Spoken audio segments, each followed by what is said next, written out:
नमस्कार दोस्तों, global learning में आपका स्वागत है। आज की इस प्रस्तुति में हम अपने इतिहास के एक बेहद महत्वपूर्ण हिस्से का संपूर्ण और विस्तृत विश्लेषण करने वाले हैं। हम बात करेंगे 19वीं शताब्दी के सामाजिक धार्मिक सुधार आंदोलनों की, और इसमें हमारा मुख्य फोकस होगा भारतीय पुनर्जागरण के अग्रदूत राजा राम मोहन रॉय और उनके द्वारा स्थापित ब्रह्मो समाज पर। तो चलिए पूरे ध्यान के साथ इस रोचक विश्लेषण को शुरू करते हैं। आज के इस संपूर्ण और विस्तृत विश्लेषण के केंद्र में हैं भारतीय पुनर्जागरण के अग्रदूत राजा राममोहन रॉय और ब्रह्मो समाज। इन्हें एक बहुभाषाविद पंडित कहा जाता है। उनका एक बहुत ही शक्तिशाली और प्रेरक कथन है, ध्यान दीजिएगा, मानव सभ्यता का आदर्श अलग अलग रहने में नहीं, बल्कि चिंतन तथा क्रिया के सभी क्षेत्रों में व्यक्तियों और राष्ट्रों के आपसी भाईचारे में ही है। कितने गहरे विचार थे उनके। लेकिन समाज में सुधार की आवश्यकता आखिर क्यों थी? सोचिए, 19वीं सदी का परिदृश्य कैसा था? एक तरफ थी हमारे समाज में फैली तत्कालीन कुरीतियां, जैसे सती प्रथा, बहुविवाह, बाल विवाह, छुआछूत, जातिगत भेदभाव और पूरी तरह से अर्थहीन कर्मकांड। अंधविश्वास ने हिंदू समाज को बुरी तरह जकड़ लिया था। वहीं दूसरी ओर पाश्चात्य एवं नवीन विचारों का उदय हो रहा था, जैसे तर्कवाद, विज्ञानवाद और मानववाद। औपनिवेशिक शासन के कारण अंग्रेजी शिक्षा का प्रसार हो रहा था और ईसाई मिशनरियों की चुनौतियां भी सामने खड़ी थीं। इन दोनों विरोधी शक्तियों के टकराव ने ही पुनर्जागरण को जन्म दिया। तर्कवाद और नवचेतना के इस आधार पर परिवर्तन की जो प्रक्रिया प्रारंभ हुई, उसे ही पुनर्जागरण की संज्ञा दी गई। पुनर्जागरण की इस प्रक्रिया में पुरातन मान्यताओं एवं विश्वासों पर प्रहार किए गए तथा विभिन्न कुरीतियों का परित्याग कर नए ज्ञान एवं नई मान्यताओं को अपनाने पर पूरी तरह बल दिया गया। आइए अब इस युगदूत यानी राजा राम मोहन रॉय के जीवन पर नजर डालते हैं। उनका जन्म 22 मई 1772 को राधानगर गांव बंगाल के एक ब्राह्मण परिवार में हुआ था और उनका निधन 1833 में ब्रिस्टल, इंग्लैंड में हुआ। उन्हें कुछ बेहद खास उपाधियां मिली थीं। पहली उपाधि है राजा, जो उन्हें मुगल शासक अकबर द्वितीय द्वारा प्रदत्त की गई थी, जिन्होंने अपनी पेंशन की पैरवी के लिए उन्हें इंग्लैंड भेजा था। दूसरी उपाधि है युगदूत, जो सुभाष चंद्र बोस द्वारा दी गई संज्ञा है। आज उनकी पहचान भारतीय पुनर्जागरण का जनक और आधुनिक भारत का निर्माता के रूप में होती है। राजा राम मोहन रॉय कोई साधारण व्यक्ति नहीं थे। वे एक बहुभाषी विद्वान थे, जिनके ज्ञान के विविध स्रोत थे। उनका भाषाई अधिकार देखिए। पटना में उन्होंने अरबी और फारसी सीखी, जहां उन्होंने सूफीवाद और इस्लाम का अध्ययन किया। वाराणसी में उन्होंने संस्कृत सीखी, जहां से उन्हें हिंदू दर्शन और वेदों का ज्ञान मिला। तिब्बत में उन्होंने बौद्ध धर्म का अध्ययन किया। वहीं पाश्चात्य भाषाओं की बात करें तो उन्होंने अंग्रेजी, फ्रेंच, लैटिन, ग्रीक और हिब्रू भाषाएं जानी, जिससे उन्होंने बाइबल के मूल रूप का अध्ययन किया। विभिन्न भाषाओं के इस अद्भुत ज्ञान ने ही उन्हें सभी धर्मों की मूल समानता को समझने में पूरी तरह सक्षम बनाया। चलिए अब राजा राम मोहन रॉय के वैचारिक स्तंभों को समझते हैं। उनके दर्शन के 4 मुख्य स्तंभ थे। पहला स्तंभ है एकेश्वरवाद, जिसका अर्थ है सभी धर्मों का मूल एक ईश्वर है। दूसरा स्तंभ है मूर्ति पूजा का विरोध, यानी निर्गुण परमात्मा में विश्वास रखना। तीसरा स्तंभ है तर्कवाद, जिसका मानना है कि कोई भी धार्मिक पुस्तक त्रुटि रहित नहीं हो सकती, इसलिए बुद्धि और तर्क सर्वोपरि हैं। और चौथा स्तंभ है मानवीय गरिमा, जिसके तहत जातिवाद और छुआछूत का सख्त विरोध किया गया। उनकी ये विचार प्राचीन हिंदू धर्मशास्त्रों और उपनिषदों पर आधारित जरूर थे, परंतु ये आधुनिक वैज्ञानिक दृष्टिकोण से प्रेरित थे। इनकी किताबों और कृतियों के बारे में जानने के लिए आइए इनके साहित्यिक शस्त्रागार के पहले भाग यानी फारसी और अंग्रेजी कृतियों पर नजर डालते हैं। वर्ष 1809 में प्रकाशित हुई तोहफत उल मुवाहिदीन, जिसका अर्थ है एकेश्वरवादियों को उपहार। इसकी भाषा फारसी थी और इसका मुख्य उद्देश्य था बहुदेववाद का विरोध और एकेश्वरवाद का समर्थन। उसके बाद वर्ष 1820 में आई प्रीसेप्ट्स ऑफ जीसस। इसकी भाषा अंग्रेजी थी और इसका मुख्य उद्देश्य था न्यू टेस्टामेंट के नैतिक संदेशों की प्रशंसा करना, परंतु चमत्कारी कहानियों को पृथक करने का प्रयास करना। तीसरी महत्वपूर्ण कृति थी ब्राह्मणिकल मैगजीन, जिसकी भाषा अंग्रेजी थी और इसका मुख्य उद्देश्य ईसाई मिशनरियों के प्रहारों से हिंदू धर्म का बचाव करना था। साहित्यिक शास्त्रागार की श्रृंखला को आगे बढ़ाते हुए आइए इन्हें भारतीय पत्रकारिता के जनक के रूप में देखते हैं। वर्ष 1821 में आई संवाद कौमुदी। इसकी भाषा बंगला थी और इसका मुख्य उद्देश्य सती प्रथा के खिलाफ जनमत तैयार करना था। वर्ष 1822 में आई मिरत उल अखबार। इसकी भाषा फारसी थी। ध्यान दीजिएगा, ये पहली फारसी पत्रिका थी जिसका उद्देश्य सामाजिक सुधारों का प्रचार करना था। इसके अलावा उन्होंने वेदांत और उपनिषदों का अनुवाद भी किया, जिसकी भाषा बंगला थी, और इसका मुख्य उद्देश्य आम जनता तक वेदों का ज्ञान पहुंचाना था। इसके अतिरिक्त उन्होंने बंगला व्याकरण की भी रचना की और प्रेस की स्वतंत्रता की पुरजोर वकालत की। एक अकेला व्यक्ति कितना कुछ कर सकता है, इसका एक बहुत ही बेहतरीन उदाहरण इनकी संस्थागत निर्माण की समयरेखा है। चलिए इस पर ध्यान से नजर डालते हैं। 1814-15 में आत्मीय सभा बनी कैलकाटा में, जिसका कार्य एकेश्वरवाद का प्रचार और सामाजिक बुराइयों की भर्त्सना करना था। फिर 1816 में वेदांत सोसाइटी आई। 1817 में हिंदू कॉलेज स्थापित हुआ कैलकाटा में, जो डेविड हेरे के सहयोग से पाश्चात्य शिक्षा हेतु बनाया गया था। इसके बाद 1821 में कैलकाटा यूनिटेरियन कमिटी का गठन हुआ। 1825 में वेदांत कॉलेज बना, जहां भारतीय विद्या के साथ पाश्चात्य भौतिक और सामाजिक विज्ञान की शिक्षा दी जाती थी। और अंततः 20 अगस्त 1828 को ब्रह्मो सभा, जिसे ब्रह्मो समाज कहा गया, उसकी स्थापना हुई, जहां मूर्ति पूजा रहित ईश्वर की उपासना प्रारंभ हुई। राजा राम मोहन रॉय के सबसे महान कार्यों में से एक था सती प्रथा का उन्मूलन, जो सच में एक ऐतिहासिक विजय थी। इस अभियान की शुरुआत 1818 में हुई, जहां उन्होंने सती विरोधी अभियान प्रारंभ करके श्मशानों की यात्रा कर विधवाओं के रिश्तेदारों को समझाया। उनकी तार्किक और शास्त्रार्थ रणनीति ये थी कि उन्होंने पुरातन हिंदू शास्त्रों का प्रमाण देकर सिद्ध किया कि सती प्रथा धार्मिक रूप से अनिवार्य नहीं है। जनमत और निगरानी के लिए उन्होंने समान विचारों वाले लोगों के समूह बनाए, जो विधवाओं पर निगरानी रखते थे, ताकि उन्हें बलपूर्वक सती ना किया जाए। अंततः 1829 में लॉर्ड विलियम बेंटिंग ने एक कानून, जिसे रेगुलेशन 17 कहा गया, उसे बनाकर सती प्रथा को गैर कानूनी घोषित कर दिया, जो इस प्रथा पर एक पूर्ण कानूनी प्रतिबंध था।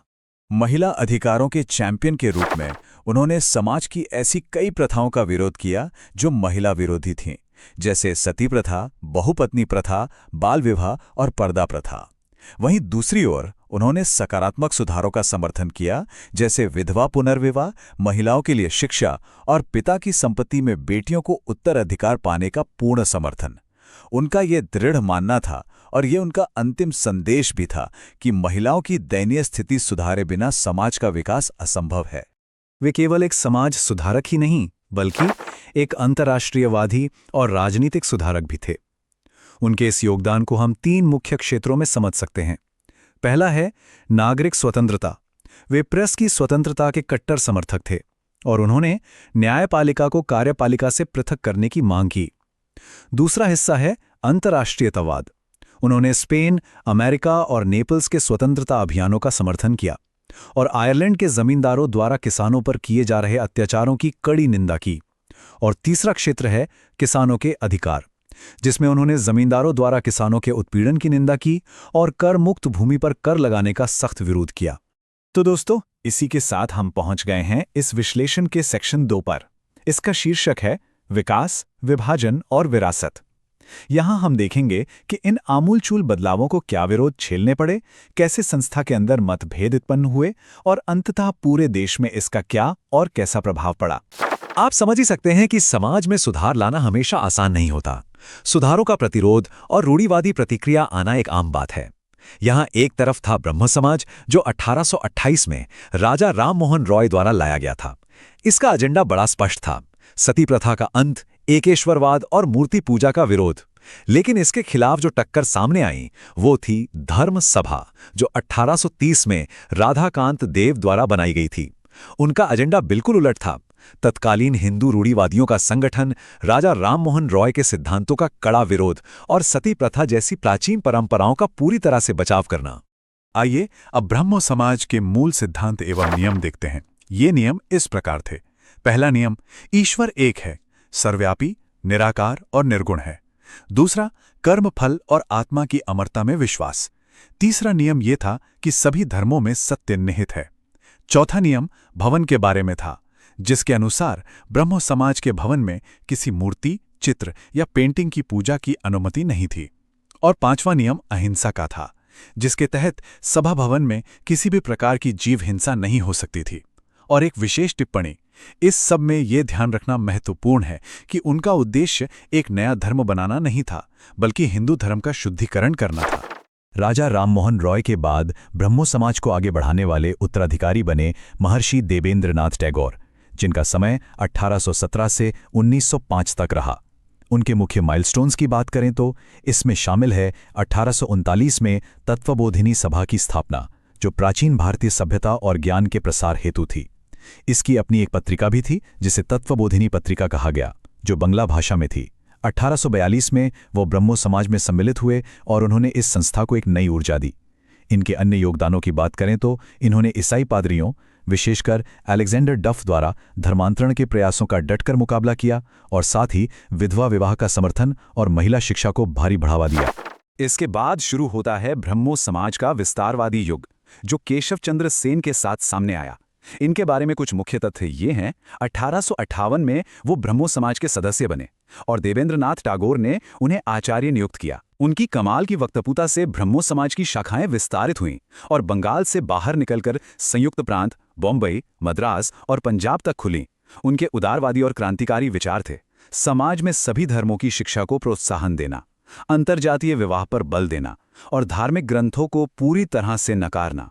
परंतु इन्हीं क्रांतिकारी विचारों के कारण संस्था में मतभेद शुरू हुए।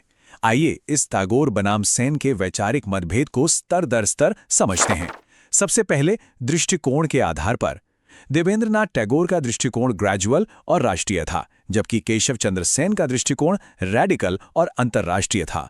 सुधार की गति पर नजर डालें तो टैगोर चाहते थे क्रमिक और सावधानीपूर्ण सुधार, वो भी हिंदू धर्म के दायरे में रहकर, जबकि सेन चाहते थे अत्यंत तीव्र और क्रांतिकारी सुधार, जो हिंदू धर्म से बाहर जाने को भी तत्पर था। विवाह संबंधी विचारों में टैगोर ने मुख्य रूप से बाल विवाह का विरोध किया, वहीं सेन ने अंतर्जातीय विवाह का खुला और आक्रामक समर्थन किया।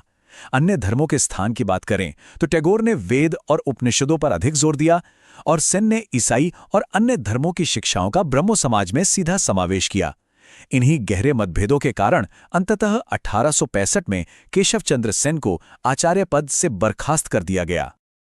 और उन्हीं मतभेदों के चलते 1866 में ब्रह्मो समाज का प्रथम विभाजन हुआ।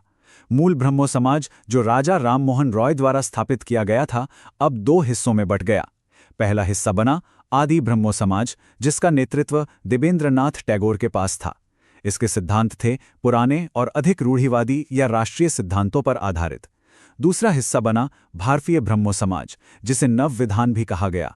इसकी स्थापना 1866 में हुई और इसका नेतृत्व केशव चंद्र सेन ने किया। इस शाखा के सिद्धांत अत्यधिक प्रगतिशील और सभी धर्मों का सम्मिश्रण थे। लेकिन दोस्तों, कहानी यहीं खत्म नहीं हुई। इसके कुछ वर्ष बाद संस्था में एक और बड़ा संकट आया, जिसे कूच विहार विवाद कहा जाता है।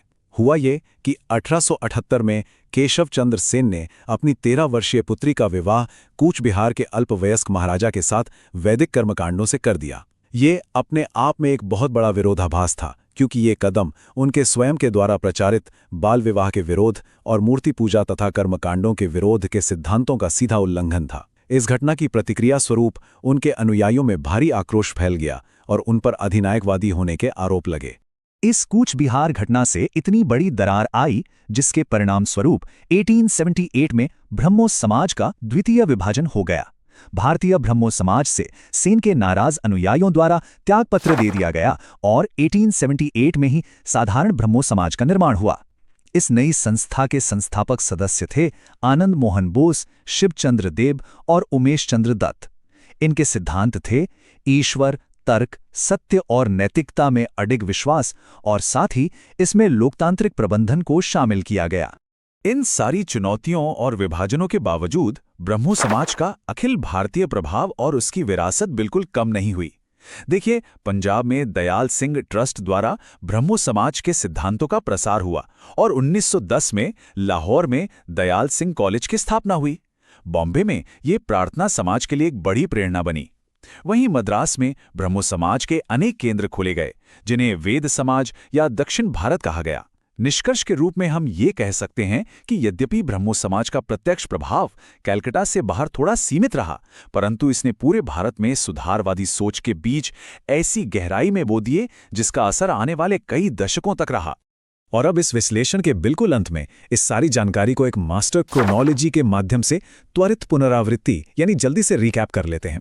ध्यान दीजिएगा, 1809 में तोफत अल मुवाहिदीन प्रकाशित हुई, 1814-15 में आत्मीय सभा की स्थापना हुई, 1816 में वेदांत सोसाइटी आई, 1817 में हिंदू कॉलेज डेविड हारे के साथ स्थापित हुआ, 1820 में प्रीसिप्स ऑफ जीसस प्रकाशित हुई, 1821 में कैलकटा यूनिटेरियन कमिटी और संवाद कौमुदी सामने आए, 1822 में मिरतुल अखबार प्रकाशित हुई, 1825 में वेदांत कॉलेज की स्थापना हुई, 1828 के अगस्त महीने में ब्रह्मो सभा यानी ब्रह्मो समाज की स्थापना हुई, 1829 में सती प्रथा पर कानूनी प्रतिबंध लगा दिया गया, 1830 में धर्मा सभा जो कि राधाकांत देव की संस्था थी उसकी स्थापना हुई, 1833 में राजा राममोहन रॉय का ब्रिस्टल में निधन हुआ, 1839 में तत्वबोधिनी सभा देवेंद्रनाथ टैगोर द्वारा बनी, 1866 में प्रथम विभाजन हुआ जिसमें नव विधान और आदि ब्रह्मो समाज बने।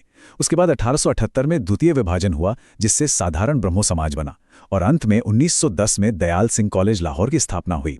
यदि यह वीडियो अच्छी लगी हो तो चैनल को सब्सक्राइब करें। धन्यवाद।